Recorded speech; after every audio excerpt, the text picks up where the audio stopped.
warahmatullahi wabarakatuh. Asyhadu an la ilaha illallah wa asyhadu anna Muhammadar Rasulullah. Allahumma sholli ala sayyidina Muhammad wa ala ali sayyidina Muhammad. Rabbi shrah li sadri wa yassir li amri wahlul 'uqdatam min lisani yafqahu qawli. Rabbi zidni ilma warzuqni fahma.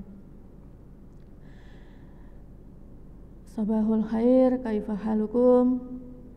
Saya harapkan kita semua dalam kondisi yang sehat dan bahagia. Apakah Anda bahagia hari ini? Teman-teman sekalian, bulan Ramadan ini adalah bulan yang membahagiakan kita semua. Bulan Ramadan ini adalah bulan yang kita tunggu-tunggu dari tahun sebelumnya. Dan alhamdulillah kita masih bertemu dengan bulan ini, hari ini, tahun ini, dan semoga sampai nanti Ramadan berakhir kita masih diberi kesempatan untuk menjalankan puasa dengan yang sebenar-benarnya. Teman-teman sekalian, banyak sekali keutamaan di bulan Ramadan. Bulan ini adalah bulan yang sangat istimewa, di mana semua amal-amal kita akan dilipat gandakan, di mana pintu-pintu neraka ditutup dan terbukanya pintu-pintu surga, di mana setan-setan yang membuat dan memprovokasi kita untuk berbuat maksiat itu dibelenggu. Ada yang bertanya, kenapa kalau setannya terbelenggu, sayanya masih malas berpuasa dengan baik dan benar, sayanya masih melihat hal-hal yang tidak baik dan tidak benar. Kenapa otak saya masih berpikiran yang tidak baik dan tidak benar? Kenapa hati saya masih tergerak kepada sesuatu hal yang tidak Allah ridhoi? Nah, berarti itu bukan lagi pengaruhnya setan maupun motivatornya adalah setan. Tapi itu kembali ke diri kita sendiri, bahwa manusia itu memang Allah ciptakan punya sisi baik dan sisi buruk. Saat kita menjalankan puasa, kita dipermudah melakukan kebaikan dengan cara apa ya? Dengan cara membelenggu setannya. Kalau setannya sudah dibelenggu tapi kitanya masih buruk, ya berarti itu kitanya sendiri. Teman-teman yang dirahmati Allah, kalau bulan Ramadan ini keutamaannya banyak bagi yang menjalankan, tapi bagaimana dengan kita perempuan ini yang punya masa haid, sehingga beberapa masa lamanya, beberapa hari lamanya kita tidak bisa menjalankan ibadah puasa? Maka jangan khawatir, Allah memberikan kemudahan untuk kita, Allah memberikan keringanan untuk kita, dan Allah menjamin untuk kita pahala-pahala yang sama dengan teman-teman kita yang saat ini sedang berpuasa. Kalau teman-teman kita memperbanyak sholat tarawih dan sholat sunnah yang lain seperti duha, kemudian qiyamul lail, dan lain-lain, bagaimana caranya kita mengejar itu? Kalau teman-teman yang lain itu boleh membaca Al-Quran, bagaimana cara kita yang sedang haid untuk mengejar pahala-pahala yang itu? Maka para ulama-ulama di kalangan kita sepakat bahwa memperbanyak zikir dan sholawat pahalanya akan sejajar dengan teman-teman yang melakukan amalan-amalan yang lain. Pada dasarnya adalah kita perempuan-perempuan yang haid ini boleh melakukan semua amal ibadah kecuali sholat, kecuali baca Quran, kecuali puasa. Baca Quran pun ini juga terjadi ikhtilaf ya, terjadi perbedaan pendapat di kalangan ulama. Ada yang memperbolehkan membaca Quran yang mushaf itu, ada juga yang melarang itu tapi memperbolehkan mushaf yang ada terjemahannya. Ada yang melarang juga keduanya, baik yang mushaf Quran Utsmani itu maupun mushaf Quran yang ada terjemahnya, tapi memperbolehkan membaca dari sumber yang lain yang bentuknya tidak mushaf, mungkin penggalan-penggalan atau potongan-potongan di lembaran-lembaran yang lain dengan tujuan ini ya. Dengan tujuan yang pertama adalah murojaah, yang kedua berzikir, yang ketiga adalah belajar. Jadi yang pertama itu murojaah, kita sudah punya hafalan beberapa juz, kemudian kita ingin murojaah. Nah ini terjadi perbedaan, bolehkah kita memegang Quran mushaf itu, ataukah bolehkah kita memegang Quran yang terjemah saja, atau bolehkah kita murojaahnya karena sekarang sudah zaman HP ya kita pegang HP saja gitu. Itu terjadi perbedaan pendapat, tapi tidak mengurangi esensi bahwa kita masih diperbolehkan murojaah, kita masih diperbolehkan berzikir dengan ayat-ayat Quran, kita masih diperbolehkan belajar ayat-ayat Quran. Pas kita di sekolah, pas kita di kelas, kemudian ketepatan hari itu adalah mata pelajaran Quran hadis, maka jangan ragu-ragu kalau Anda disuruh oleh Bapak Ibu gurumu untuk menuliskan ayat-ayat Quran.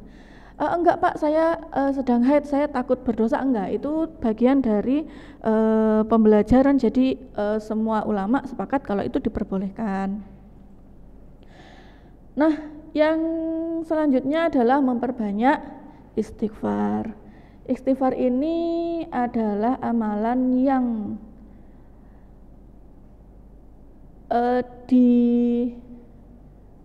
istighfar ini adalah amalan yang banyak sekali faedahnya atau manfaatnya. Yang pertama, selain memang mengurangi dosa-dosa kita ya, dengan istighfar yang sungguh-sungguh, dengan niat taubat dan nasuhah, insya Allah Allah akan mengampuni kita dari dosa-dosa yang kita lakukan. Selain itu, istighfar ini ternyata juga mendatangkan rezeki ya. Ada seorang ulama yang bernama Imam Ahmad bin Hambal. Beliau ini adalah ulama yang menyarankan kepada semua orang yang datang kepadanya dengan permasalahan-permasalahan hidupnya untuk melakukan istighfar. Suatu saat beliau ditanya, wahai Imam, sarankan kepadaku bahwa aku ini sedang ditimpa kesusahan, bisnis saya gagal, saya banyak hutangnya. Beliau menyarankan perbanyak istighfar. Ada seorang ibu-ibu yang datang kepada beliau, wahai Imam, sarankan kepadaku apa yang harus aku lakukan, saya sudah lama menikah tapi saya belum punya keturunan. Beliau menyarankan perbanyak istighfar, perbanyak istighfar. Ada seorang yang lagi bertanya, wahai Imam, sarankan kepadaku, aku sudah berobat kemanapun, kesana kesini, tapi penyakitku belum juga sembuh. Maka beliau juga menyarankan perbanyak istighfar. Suatu saat Imam Ahmad bin Hambal ini ingin sekali berjalan-jalan ke suatu daerah. Tidak ada sanak famili di sana, tidak ada kepentingan di sana, tapi beliau itu ingin sekali melakukan perjalanan ke sana. Tidak tahu kenapa ya, tanpa alasan kan kita kadang-kadang kita ingin melakukan sesuatu gitu ya, tanpa tahu alasannya itu apa. Ya sudah dijalankan saja. Ketika beliau sampai di suatu daerah, sudah malam, beliau capek dan berbekalan juga hampir habis. Beliau singgah di sebuah masjid berharap bisa beristirahat sejenak di situ. Oleh takmir masjidnya beliau diusir. Setelah sholat isya beliau diusir, tidak boleh istirahat di situ. Kemudian di depan masjid itu ternyata ada sebuah kedai roti. Sama pemilik kedai itu dipersilakan masuk. Wahai Imam, engkau adalah seorang musafir, saya lihat engkau sedang kelelahan, mari beristirahat di tempatku gitu. Saat Imam Ahmad bin Hambal ini mulai beristirahat, beliau mendengar apa yang diucapkan si pemilik roti ini, si pemilik kedai roti ini. Saat mengadoni rotinya, beliau membaca istighfar. Saat mengopen roti-rotinya, beliau dari awal beliau memproses roti itu sampai dengan akhir, beliau istighfar terus mendawamkan istighfar ini. Kemudian Imam Ahmad bin Hambal ini bertanyalah kepada si pemilik kedai ini karena penasarannya. Wahai pemilik kedai, apa yang barusan kamu baca? Terus kemudian beliau menjawab, saya sedang membaca istighfar. Sudah berapa lama engkau membaca istighfar ini di setiap kegiatanmu? Beliau yang penjual roti ini, pemilik kedai roti ini menjawab, saya sudah melakukan ini selama 30 tahun. Kemudian Imam Ahmad juga bertanya, apa yang sudah kamu dapatkan dari istighfar yang 30 tahunmu ini? Beliau pemilik roti ini, penjual roti ini bertanya, semua hal yang saya inginkan sudah saya dapatkan, semua hal yang saya harapkan sudah Allah kasih, sudah Allah kabulkan, tapi ada satu yang belum terkabul sampai saat ini, dan itu adalah keinginan terbesar saya sebelum saya wafat. Sang imam ini bertanya kembali, apakah yang sedang kau inginkan dengan kesungguhanmu membaca istighfar ini tadi? Sebelum saya wafat, saya memohon kepada Allah, katanya si pemilik kedai ini, sebelum saya wafat, saya memohon kepada Allah untuk mempertemukan dengan ulama besar, dengan ulama yang saya rindukan, yaitu Imam Ahmad bin Hanbal. Nah, maka ulama ini, Imam Ahmad bin Hanbal ini berkata, Masya Allah, ternyata istighfar ini yang membawa saya menempuh jarak sekian ribu kilometer hanya untuk bertemu denganmu. Ini manfaat dari beristighfar. Selain memperbanyak istighfar, kita juga bisa memperbanyak berzikir. Dawamkan itu zikir petang, zikir pagi dan zikir petang. Insya Allah itu akan menjaga kita. Yang selanjutnya, apakah boleh berzikir dengan bacaan-bacaan yang ada di dalam Al-Quran? Contohnya, bolehkah kita berzikir zikirnya Nabi Yunus? Itu boleh, tapi kan itu bacaan Quran ya, itu tidak apa-apa, karena itu kembali lagi yang tadi yang di awal saya sampaikan, karena itu hukumnya adalah hukum berzikir, dan hukum berzikir dalam hukum bacaan-bacaan zikir yang ada dalam Al-Quran itu boleh untuk kita perempuan yang sedang berhaid. Amalan yang selanjutnya ya, selain berzikir dan selain memperbanyak istighfar, amalan yang selanjutnya adalah memberi makan kepada orang-orang yang tengah berpuasa. Ketika kita di rumah, kita sedang haid, bapak ibu kita puasa, adik-adik kita puasa, mbak-mbak kita puasa, ya, maka kita yang tidak berpuasa ini mengambil peran di dapur, masak, menyiapkan mereka berbuka. Itu pahalanya insya Allah akan sama dengan mereka-mereka yang berpuasa. Ini janjinya Allah ya, dan ini ada di dalam hadis.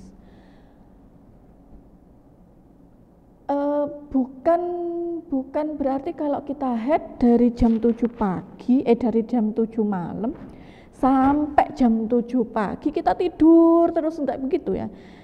Itu namanya malas saja sih kalau itu. Yang benar itu bagaimana? Yang benar itu ya ketika malam waktunya kita tidur ya tidur.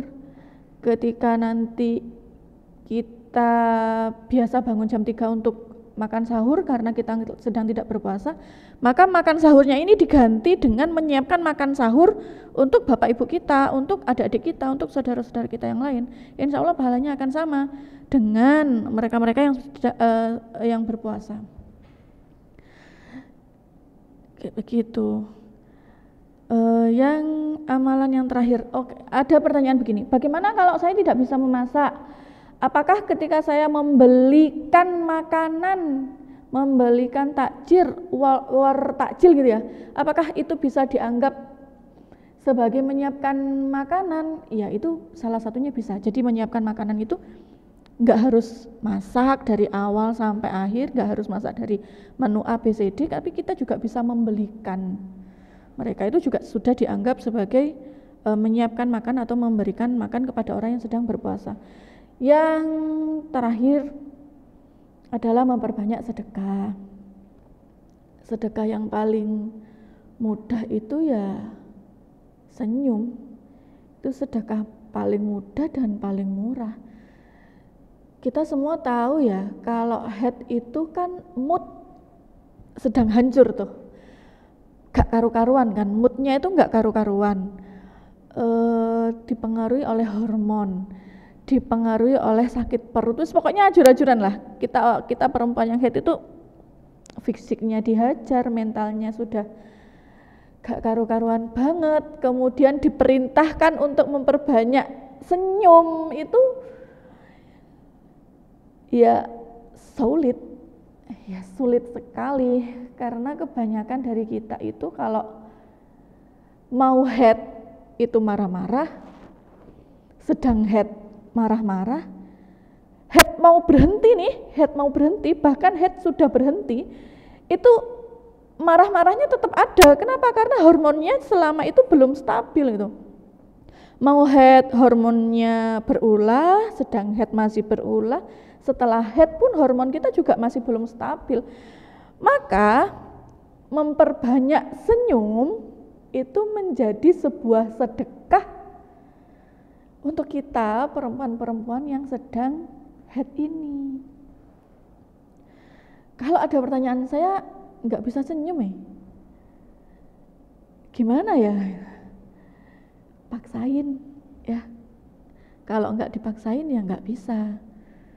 Senyum itu memang susah, jangankan waktu head. Waktu nggak head pun kita dipaksa senyum, ketemu sama orang yang nggak kita senengin, kita disuruh senyum ya susah, makanya dipaksain. Ya, pekerjaan-pekerjaan baik, hal-hal yang baik yang belum terbiasa memang susah di awalnya, tapi kalau sudah terbiasa insya Allah akan dipermudah. Sedekah yang lain selain senyum adalah mengucapkan salam. Jadi kalau ketemu dengan teman itu cepet-cepetan memberikan salam, meskipun ini tidak memberikan salam duluan itu bukan sesuatu yang wajib ya. Rasulullah pun kalau bertemu dengan sahabat pernah juga tidak salam, dan bahkan dalam hitungan yang sering juga tidak salam ketika beliau bertemu dengan sahabat Nuaiman. Itu mereka juga langsung bercanda saja, tidak mengucapkan salam. Jarang sekali Rasulullah kalau ketemu dengan sahabat-sahabat yang selucu Nuaiman dan yang lain-lain itu ya langsung bertegur sapa saja, seperti kita gimana kabarnya, atau seperti kita yang arep neng di gitu kan. Nah itu kenapa dari situ akhirnya salam itu tidak dikenai hukum wajib ya, karena Rasulullah memang sering sekali ketika bertemu dengan sahabat-sahabatnya tidak memberikan salam duluan.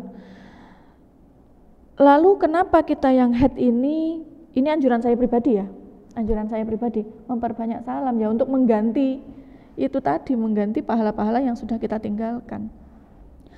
Lalu apakah ketika kita tidak berpuasa kemudian kita mengabaikan puasa kita? Yus, kita anggap kan kita sudah banyak pahala nih, kita udah zikir, kita udah memberikan atau menyiapkan makan, kita sudah bersedekah, bolehkah kita tidak mengganti puasa yang kita lewati? Kan pahalanya udah sama.